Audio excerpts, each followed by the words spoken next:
മലയാളത്തിന്റെ പുതിയൊരു ക്ലാസ്സിലേക്ക് എല്ലാവർക്കും സ്വാഗതം. എല്ലാവരും ഭാഷാശാസ്ത്രം പഠിച്ചു തുടങ്ങിയെന്ന് വിശ്വസിക്കുന്നു. ഏറ്റവും നന്നായി തന്നെ പഠിക്കുക. കഴിഞ്ഞ ക്ലാസ്സുകളിൽ പറഞ്ഞിട്ടുള്ള ഭാഷാ ഗോത്രങ്ങളെ കുറിച്ചുള്ള ക്ലാസ്സുകള് കാണാത്തവര് അതൊന്ന് പോയി കാണുക. കൃത്യമായി ഭാഷാ ഗോത്രങ്ങള്, ആ ഗോത്രത്തിൽ ഉൾപ്പെട്ട ഭാഷകള് എന്നിവയെ കുറിച്ച് പഠിച്ച് മനസ്സിലാക്കി തന്നെ വയ്ക്കുക. ഭാഷാ ഗോത്രങ്ങളെ കുറിച്ചാണ് നമ്മൾ പഠിച്ചുകൊണ്ടിരിക്കുന്നത്. കഴിഞ്ഞ ക്ലാസ്സുകളിലായി ഇൻഡോ യൂറോപ്യൻ ഭാഷാഗോത്രം, സെമിറ്റിക് ഭാഷാഗോത്രം, ഹാമിറ്റിക് ഭാഷാഗോത്രം, യൂറൽ അൾട്ടെക് ഭാഷാഗോത്രം, ഇത്രയും ഭാഷാഗോത്രങ്ങളെയാണ് നമ്മൾ പഠിച്ചത്. ഇനി നമ്മൾ പഠിക്കാൻ പോകുന്നത് ആസ്റ്റിക് ഭാഷാഗോത്രത്തെ കുറിച്ചാണ്. ഏത് ഭാഷാഗോത്രത്തെ കുറിച്ചാണ്? ആസ്റ്റിക് ഭാഷാഗോത്രം. ആസ്റ്റിക് ഭാഷാഗോത്രത്തിന്റെ മറ്റൊരു പേരാണ് മലയോ പോളിനേഷ്യൻ. മറന്നു പോവരുത്, ആസ്റ്റിക് ഭാഷാഗോത്രത്തിന്റെ മറ്റൊരു പേരാണ് മലയോ പോളിനേഷ്യൻ എന്ന് പറയുന്നത്. ഇനി ദേശവ്യാപ്തി കൊണ്ട് ഒന്നാം സ്ഥാനത്ത് നിൽക്കുന്ന ഭാഷാഗോത്രമാണ് ഏത്? ആസ്റ്റിക് ഭാഷാഗോത്രം എന്ന് പറയുന്നത്. ദേശവ്യാപ്തി കൊണ്ട് ഒന്നാം സ്ഥാനത്ത് നിൽക്കുന്ന ഭാഷാഗോത്രമാണ് ആസ്റ്റിക് ഭാഷാഗോത്രം. ഇനി ഖാസി, മുണ്ടേ തുടങ്ങിയ ഭാഷകളാണ് ഈ ഗോത്രത്തിൽ ഉൾപ്പെടുന്നത്. ഖാസി, മുണ്ടേ തുടങ്ങിയ ഭാഷകളാണ് ആസ്റ്റിക് ഭാഷാഗോത്രത്തിൽ ഉൾപ്പെടുന്നത്.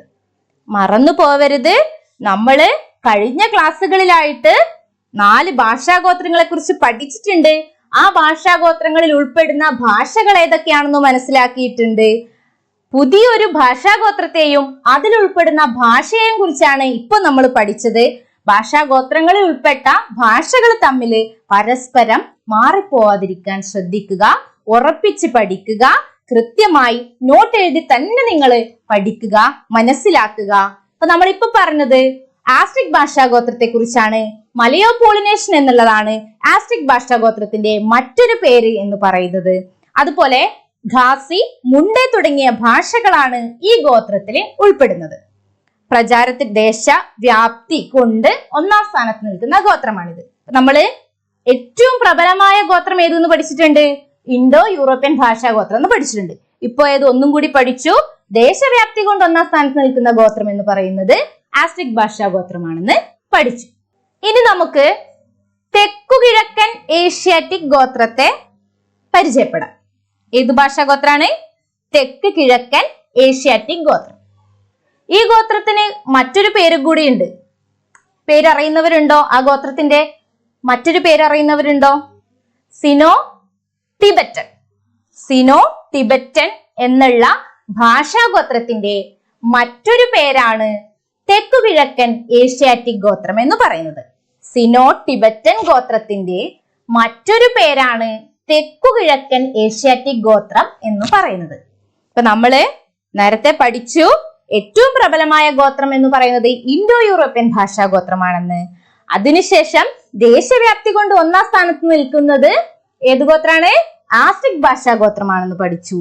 ഇപ്പോൾ നമ്മൾ പഠിക്കാൻ പോകുന്നു സിനോ ടിബറ്റൻ എന്ന് പറയുന്ന ഭാഷാഗോത്രമാണ്. സംസാരിക്കുന്നവരുടെ എണ്ണം കൊണ്ട് 2ാം സ്ഥാനത്ത് നിൽക്കുന്ന ഗോത്രം. ചിലപ്പോൾ ഇങ്ങനെയൊക്കെ നിങ്ങളെ കൺഫ്യൂസ് ചെയ്യുന്ന രീതിയിൽ ചോദ്യങ്ങൾ വരാം.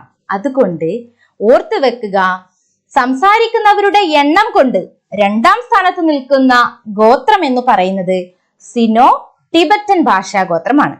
ഈ സിനോ ടിബറ്റൻ ഭാഷാഗോത്രത്തിന് 2 ഉപശാഖകൾ ഉണ്ട്. ഒന്നെന്ന് പറയുന്നത് ടിബറ്റോ ബർമൻ, മറ്റേത് സിനിറ്റിക്. ഒന്നാമത്തത് ടിബറ്റോ ബർമൻ, രണ്ടാമത്തത് സിനിറ്റിക് എന്നുള്ളതാണ്.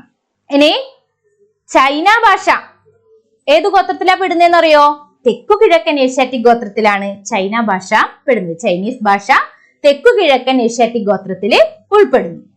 ഒന്നും കൂടി പറയാം, തെക്കുകിഴക്കൻ ഏഷ്യാറ്റിക് ഗോത്രം, ഇതിന്റെ മറ്റൊരു പേരാണ് സിനോ ടിബറ്റൻ എന്ന് പറയുന്നത്. ഇതില് 2 ഉപശാഖകളുണ്ട്.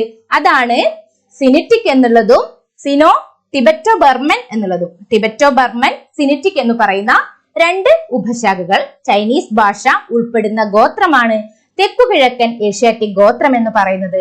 സംസാരിക്കുന്നവരുടെ എണ്ണം കൊണ്ട് 2ാം സ്ഥാനത്ത് നിൽക്കുന്ന ഗോത്രമാണ് സിനോ ടിബറ്റൻ അഥവാ തെക്കുകിഴക്കൻ ഏഷ്യാറ്റിക് ഗോത്രം എന്ന് പറയുന്നത്. ഇനി മറ്റൊരു ഗോത്രം കൂടി പഠിച്ചാലോ? ബാണ്ടു ഭാഷാഗോത്രം. നമ്മള് ആസ്റ്റിക് ഭാഷാഗോത്രത്തെ കുറിച്ച് പഠിച്ചു. അതേപോലെ തന്നെ തെക്കുകിഴക്കൻ ഏഷ്യാറ്റിക് ഗോത്രത്തെ കുറിച്ച് പഠിച്ചു. ഇനി നമ്മൾ പഠിക്കാൻ പോകുന്നത് ബാണ്ടു ഭാഷാഗോത്രമാണ്. ബാണ്ടു ഭാഷാഗോത്രത്തില് ഉൾപ്പെടുന്ന ഭാഷകൾ എന്ന് പറയുന്നത് സ്വഹീലി, സൂബു, ഹെറോറോ എന്ന് പറയുന്ന ഭാഷകളാണ്. സ്വഹീലി, സൂബു, ഹൊറേറോ എന്ന് പറയുന്ന ഭാഷകളൊക്കെ ഉൾപ്പെടുന്നത് ഏത് ഗോത്രത്തിലാണ്? ബാണ്ടു ഭാഷാഗോത്രത്തിലാണ്. ഇനി ബാണ്ടു ഭാഷാഗോത്രം പ്രചാരത്തിലിരിക്കുന്നത് എവിടെയാണെന്ന് അറിയോ? തെക്കേ ആഫ്രിക്കയുടെ തെക്കുഭാഗത്തും മധ്യഭാഗത്തും ഉപയോഗിക്കുന്ന 150-ൽ പരം ഭാഷകൾ ഉൾപ്പെടുന്ന ഗോത്രമാണ് ബാണ്ടു ഭാഷാഗോത്രം എന്ന് പറയുന്നത്. ബാണ്ടു ഭാഷാഗോത്രം സൂബു, ഹെറേറോ, സ്വഹീലി തുടങ്ങിയ ഭാഷകൾ ഉൾപ്പെടുന്ന ഗോത്രമാണ് ബാണ്ടു ഭാഷാഗോത്രം എന്ന് പറയുന്നത്. തെക്കേ ആഫ്രിക്കയുടെ തെക്കുഭാഗത്തും മധ്യഭാഗത്തും ഉപയോഗിക്കുന്ന 150-ൽ പരം ഭാഷകൾ ഉൾപ്പെടുന്ന ഗോത്രമാണ് ബാണ്ടു ഭാഷാഗോത്രം. ഒന്നും കൂടി ഓർമ്മിക്കുക. സ്വഹീലി, സൂബു, ഹൊറേറോ തുടങ്ങിയ ഭാഷകൾ ഉൾപ്പെടുന്ന ഗോത്രം തെക്കേ ആഫ്രിക്കയുടെ തെക്കുഭാഗത്തും മധ്യഭാഗത്തും ഉപയോഗിക്കുന്ന 150-ൽ പരം ഭാഷകൾ ഉൾപ്പെടുന്ന ഗോത്രമാണ് ബാണ്ടു ഭാഷാഗോത്രം. അപ്പൊ നമ്മള് ഇന്ന് ഏതൊക്കെ ഭാഷാഗോത്രങ്ങളെ കുറിച്ചാണ് പഠിച്ചത്? ആസ്റ്റിക് ഭാഷാഗോത്രത്തെ കുറിച്ച് പഠിച്ചു അല്ലെ? അതേപോലെ തന്നെ തെക്കുകിഴക്കൻ ഏഷ്യാറ്റിക് ഭാഷാഗോത്രത്തെ കുറിച്ച് പഠിച്ചു. അതുപോലെ തന്നെ ബാണ്ടു ഭാഷാഗോത്രത്തെ കുറിച്ച് പഠിച്ചു. അതില് ദേശവ്യാപ്തി കൊണ്ട് 1-ാം സ്ഥാനത്ത് നിൽക്കുന്ന ഭാഷാഗോത്രം ആസ്റ്റിക് ഭാഷാഗോത്രമാണെന്നും അതേപോലെ സംസാരിക്കുന്നവരുടെ എണ്ണം കൊണ്ട് 2-ാം സ്ഥാനത്ത് നിൽക്കുന്നത് സിനോ ടിബറ്റൻ ഭാഷാഗോത്രമാണെന്നും മനസ്സിലാക്കി. അപ്പൊ ഭാഷാശാസ്ത്രത്തിന്റെ 5-ാമത്തെ ക്ലാസ്സിൽ ആസ്റ്റിക് ഭാഷാഗോത്രം, ബാണ്ടു ഭാഷാഗോത്രം, സിനോ ടിബറ്റൻ ഭാഷാഗോത്രം എന്നിങ്ങനെ 3 ഭാഷാഗോത്രങ്ങളെ കുറിച്ച് പഠിച്ചു. പഠിച്ച കാര്യങ്ങള് വീണ്ടും വീണ്ടും ആവർത്തിച്ച് പഠിക്കുക, മനസ്സിലാക്കുക, മറന്നു പോവാതിരിക്കാൻ ശ്രദ്ധിക്കുക. എല്ലാവർക്കും നന്നായി പഠിക്കാൻ കഴിയട്ടെ. എല്ലാവരും സന്തോഷമായിരിക്കുക. എല്ലാവർക്കും നന്ദി.